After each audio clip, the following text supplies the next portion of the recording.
first, I didn't know where to direct my eyes. Where was this god coming from? The answer became blindingly apparent when a streak of blue fire separated itself from a distant rock and came streaking toward my position. I reached automatically for my wand, before recalling that it wasn't going to do me any good.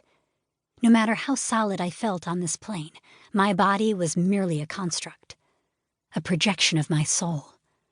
I couldn't actually carry any physical possessions on my person. On the one hand, that could have its advantages.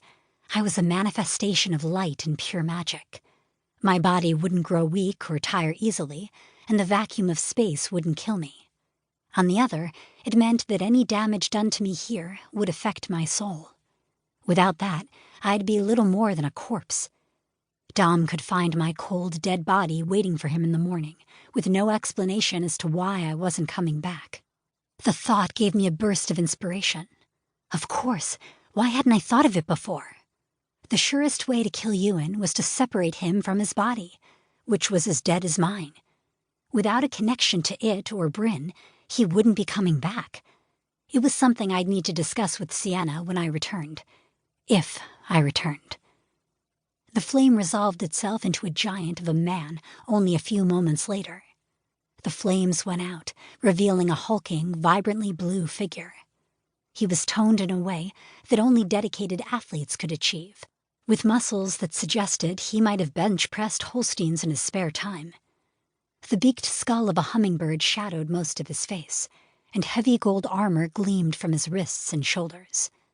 His voice was the oral equivalent of an avalanche, and his eyes burned like blue fire as he glared down at me. A cape of black and red feathers drifted behind him, and both his tongue and fingers were barbed and unnaturally long. "You dare to enter my realm, spirit?" he boomed.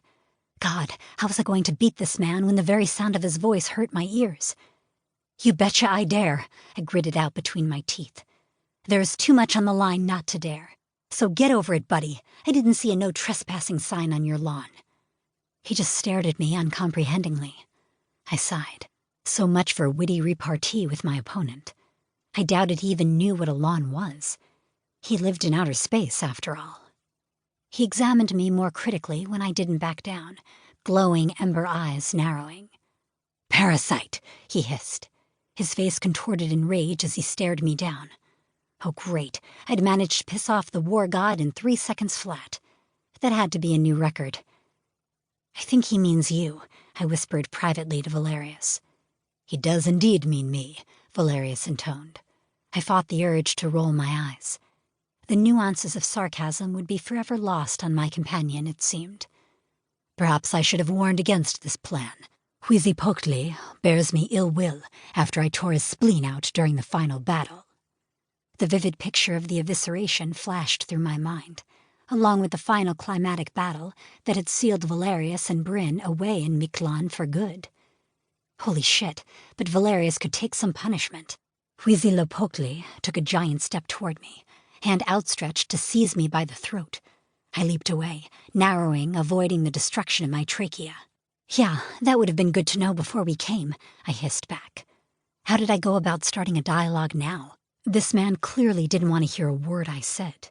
"Huitzilopochtli, I beseech thee," I winced. God, that sounded stupid. "I mean you no harm." "Your trickery will not have a foothold here, parasite," he hissed. "Cease this foolishness and fight me." I threw my hands up in surrender. "I didn't come here to fight. I came here because I need to slash Bryn and her host into a million tiny pieces, and the only weapon that I know of that can kill them belongs to you. Or did my abuelo have it wrong?" The man halted and gave me a pointed sneer. "You speak the language of the invaders. Even if I believed anything that spews forth from your lips, that alone is an insult." Guilt rammed into my gut like a physical blow.